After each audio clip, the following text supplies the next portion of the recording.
Hello, ladies and gentlemen. I'm on part something of my playthrough of Kingdoms of Amalur Reckoning. Coming back with this part, we're not actually going to jump into gameplay, but we have an interview with the lead lore designer of the entire universe, not just with this specific game, but also with all the games, or the entire Amalur universe, not just the period for this game. It is R.A. Salvatore. R.A., how are you doing? Doing great. I, What are you I excited about today? Yeah, it has been really kind of crazy as I've been like sprinting through at the speed of light, uh, going through everything to see exactly how much content there is throughout the entire game. And I guess I want to ask right off the bat, what's different about designing first of all, just like the lore itself. What was that like creating this whole history, this 10,000 year epic thing? Well, my job really was to lay down the boundaries and the skeleton of that 10,000 year history. Come up with the kind of meta story of the world. Why the cultures came up, how they all relate to each other, what wars were going on. The big ones, not the little details. And then we spent years filling those in, and we're still filling them in. And when Big Huge Games came on board a couple of years ago, and they picked the place in the timeline for their game, they wrote the story for their game and filled in more details about the world. So it became this great collaborative effort. And from my point of view, my job was to lay down those initial skeletons of the world, and then act as kind of like this hammer to keep everybody within those boundaries. We have a saying that nothing is by accident. You can't say, well, it's magic. It has to make sense. If there are ruins in a forest, you have to know how they got there. And doesn't mean that that'll all be in every game, Yeah, yeah. but the designer has to know. And that's, kind of the philosophy of the way we've gone about building this world. And so, for any of you who are watching who don't know, R.A. Salvatore is the author of a lot of... How many books do you have published right now? It's a huge number, like the Demon Wars Saga, Forgotten Realms, are some of the Go notable ahead, ones. guess. Off the top of your head, guess. All right. I'm going to go Don't with count. exactly Guess. 22. Yeah, right. 53. All right. Well, you are I indeed... caught up to the number of years I've been alive. Holy shit, that's a lot of writing. Yeah. Wow. Now, I'm actually curious, since you have written 53 books, which I know definitively now, I'm curious if, like, there's any notable differences between writing in a linear sense for, like a book or a screenplay or a novel versus writing in an interactive space, like for these games. Huge differences. I mean, first of all, and not so much just for me, because the work I did really is kind of the same work I did when I created my Demon Wars universe, for Yeah. example.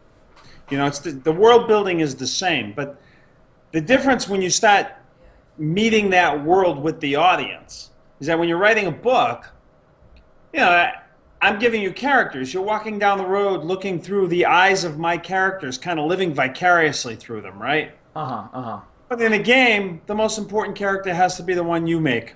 It has to be. I'm a gamer.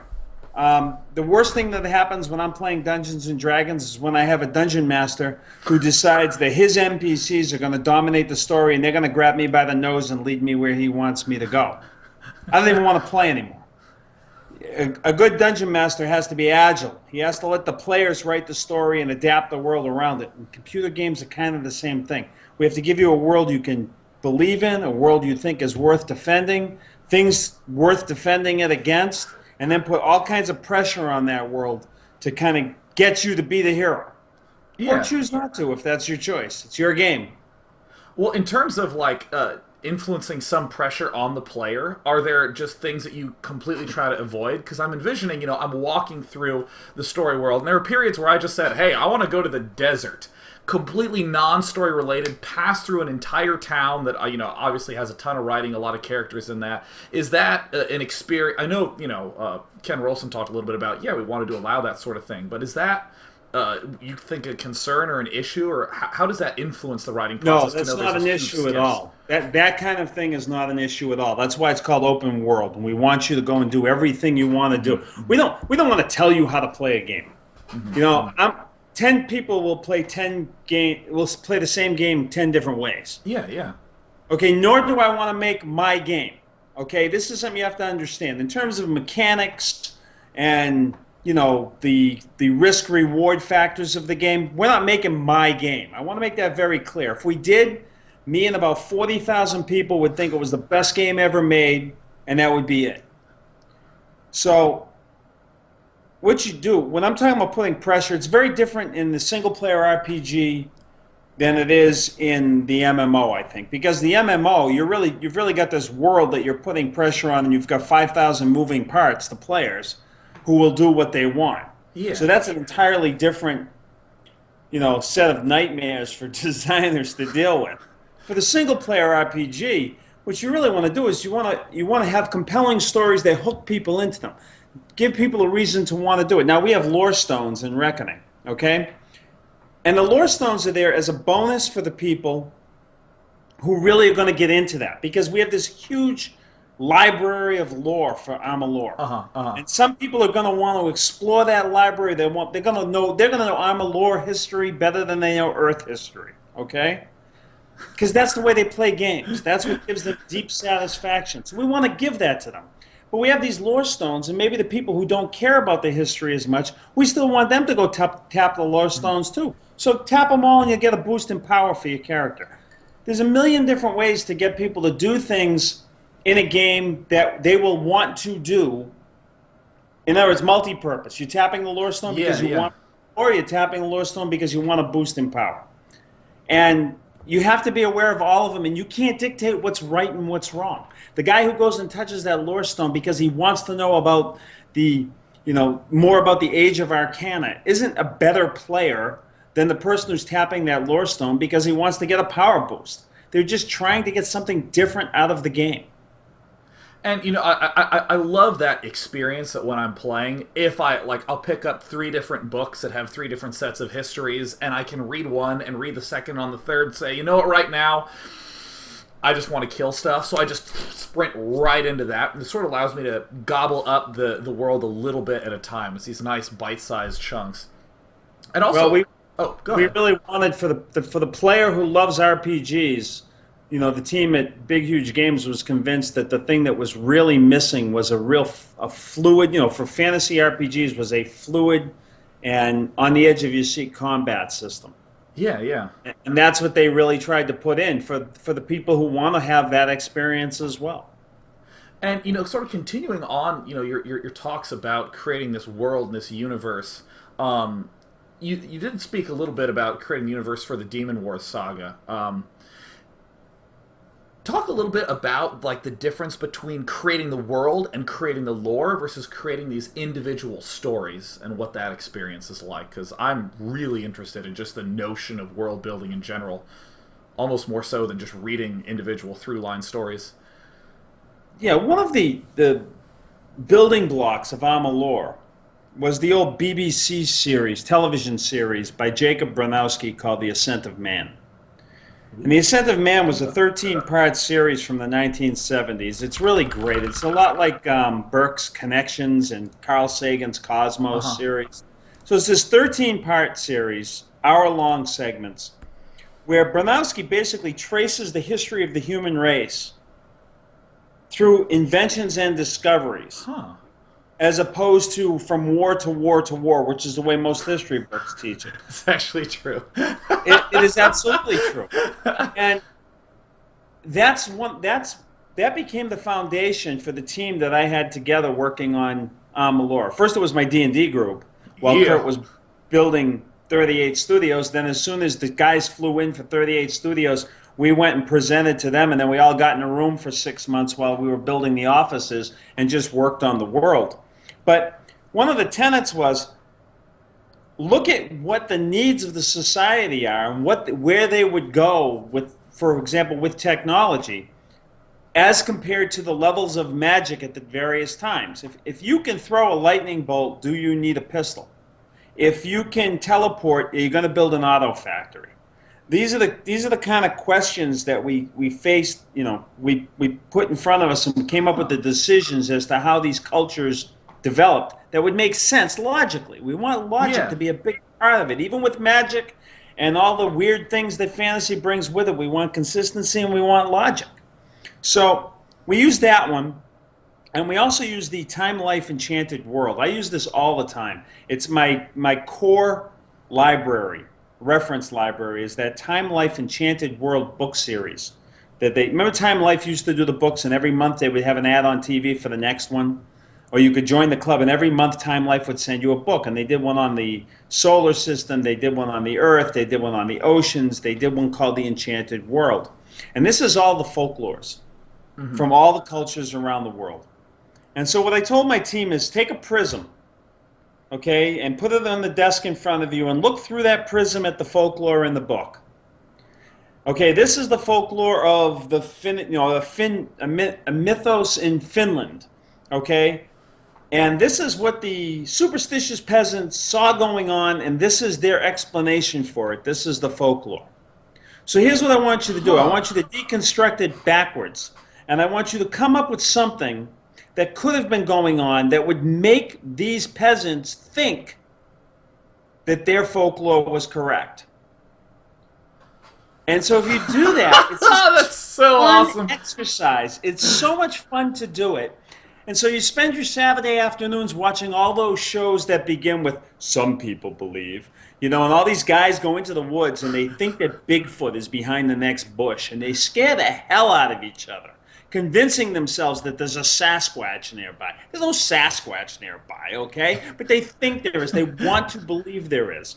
So you spend your afternoons watching those shows and deconstructing backwards, taking the pieces apart, putting them in a new pattern and a new fun way to do it, and putting them back out there. It's a blast. We had so much fun playing with this. It's so awesome. And I want to follow up on that a bit, because I heard that the whole idea for the Well of Souls was the idea of creating this this piece of technology that would explain. Oh, it's not technology. Sorry, yeah, okay. This object in the world. Ha! Getting more vague to save myself. Perfect. There's this thing in the world that helps explain this game mechanic of resurrection and coming back to life when you die. Right. What are some of the other in-game mechanics that became inspirations for not necessarily technologies, but things in the game? Okay, you barely touched on the Well of Souls, though. I want to go deeper on that one first. I'd love to, yes. Okay, here's the deal. If you're building an MMO, remember we started out to build an MMO. We're still building an MMO. If you build an MMO, one of the things that is a given and an accepted truth of an MMO is when you die, you will come back. Yeah. In World of Warcraft, you show up in the graveyard. In EverQuest, you show up at your bind point and run back naked to get your body. In Star Wars, The Old Republic, you can go back to a med center, or you can have a probe come get you right where you are, and all this sort of stuff. But it's a given that you will come back. That's part of the gig. You will resurrect. Your character will not die. Okay, so creating the Well of Souls is nothing. It's anybody can do it in 2 minutes in their house. You can come up with an idea and say, this is why you come back, because the elves came up with the pool of eternity. Yeah. Right? That means nothing. That's just putting a name on the graveyard and wow. Okay?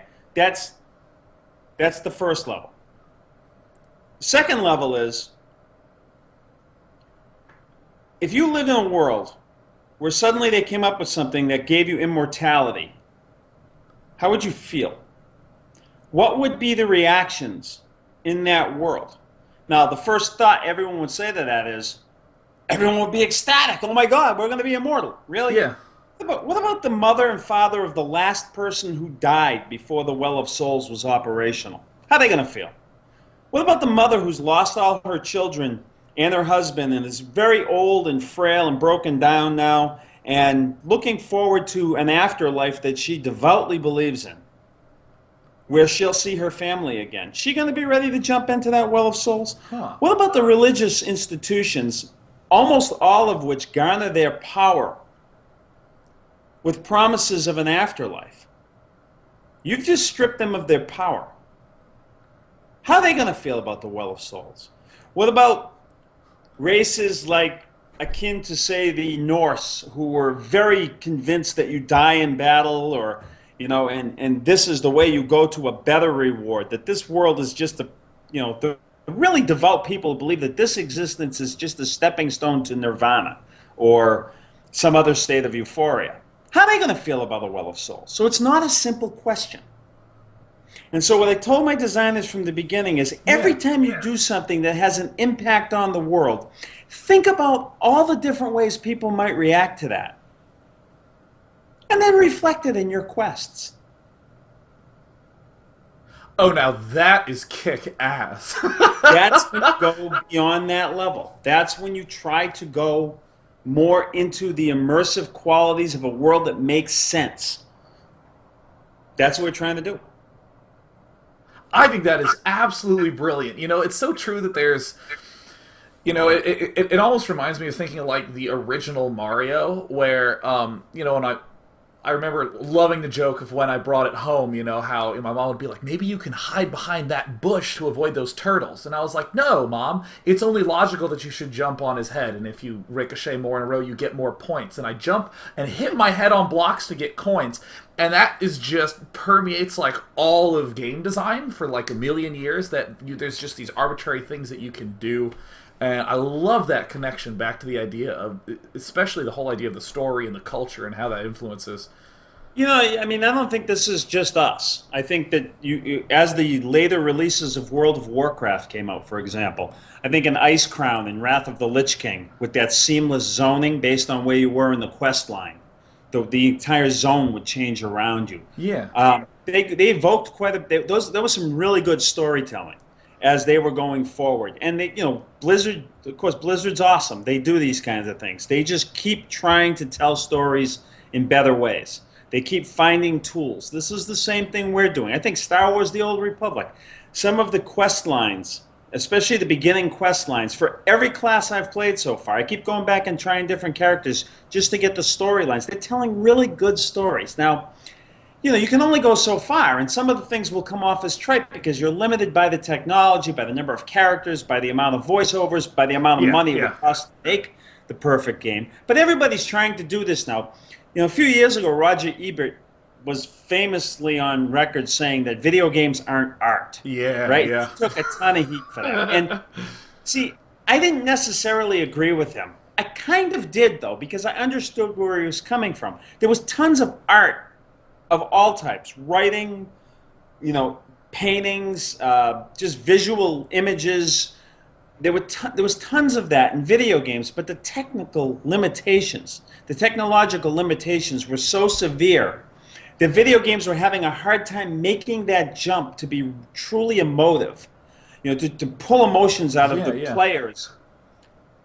You're seeing that erode. Even EverQuest started eroding that, right? As primitive as the technology was with EverQuest, that was a world that was living and breathing, and you felt like it was going on when you logged off. That's why you never wanted to log off, right? Yeah.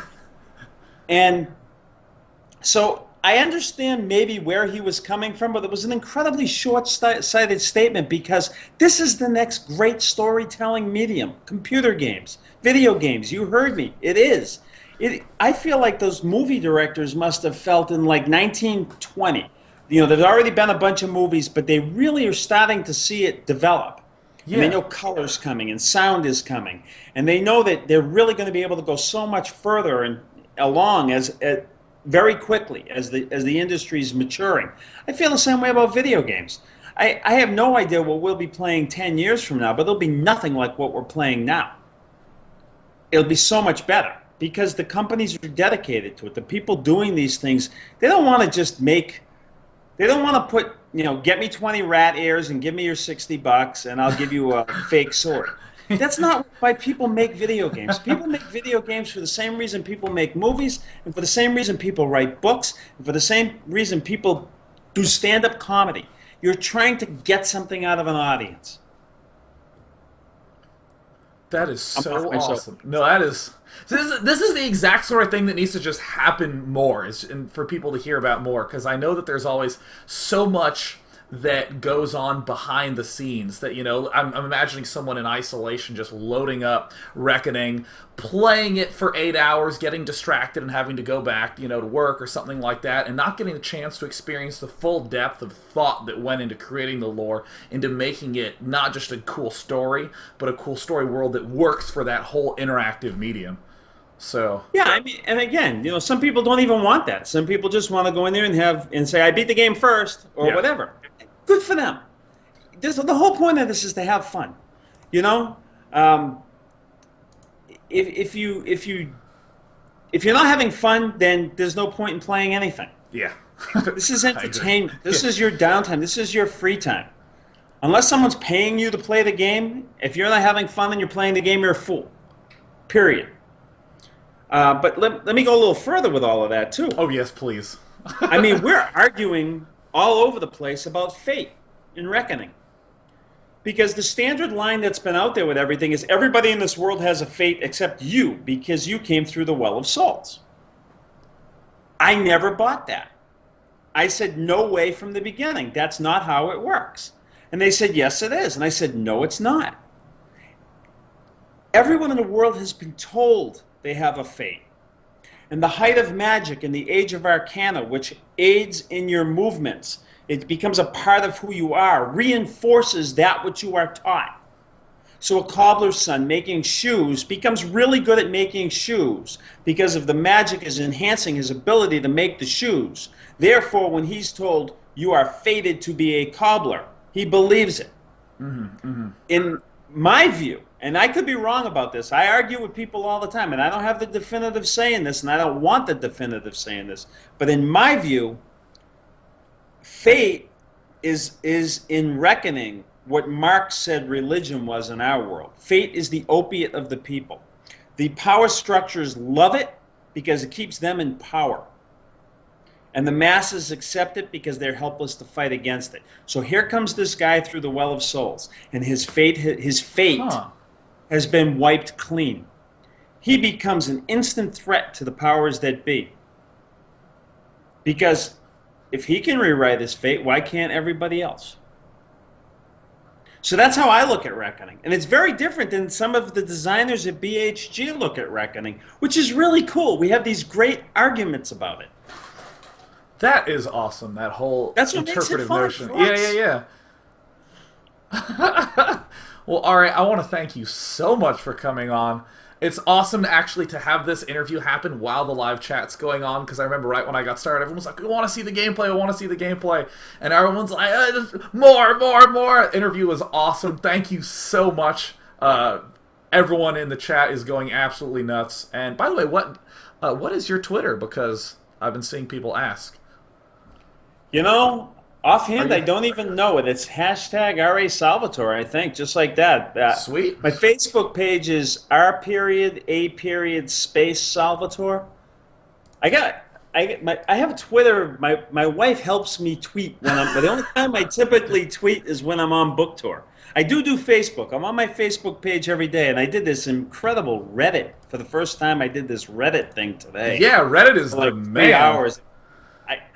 I was typing away for like 2 hours, and I'm looking at the cursor, on the side, the slide bar on the side of the computer. And I'm almost down the bottom. I go, I almost got through it all. And then I got down the bottom, and it said load 987 hidden comments, and I went, I'm so. This isn't going to happen. But what a blast that was. I'm going to have to get over there more because I just found out they have a subreddit group, R.A. Salvatore, which is very cool. I didn't even know about it. I had no idea what it was. It's very cool. So awesome. Well, dude, thank you so much for coming on again. And once again, everyone go check out Matt on Reddit. Sounds like you just did an AMA on Reddit. AMA, absolutely. Awesome. And with that, I think I'm going to do a little bit of exploring of the game through this new lens. Yeah, because I'm now getting this chance to think about the story a little bit more because I've just been blasting through with all the combat and stuff. So, thanks so much again. You're very welcome. I had a blast. Cheers. Enjoy the game. Yes. Enjoy the heck out of the game. Yes, I will blow things up. Cheers. Take care. And that's something that I always think is like the coolest thing ever is like the stuff going on the backside. Like the whole idea, like even maybe more so than what actually ends up in the story, like all the discussions and conversations that happened at the back end about what happens with this culture and this society and how do they view immortality and that sort of thing. That is kick-ass. I really like that. Now, ordinarily what I would do is I would hop in and do a little bit gameplay, but we just did about a 30-minute interview. So I will be stepping away ever so briefly, and I'm going to be coming back, hopefully either having Game Breaker or Travis on the phone. So I'll be talking to you guys in like 2 to 3 minutes, but man, all right, Salvatore, Ken Rolston, and Kurt Schilling have delivered. Will Todd McFarlane be just as awesome? The answer is yes, and he's in 30 minutes. Cheers.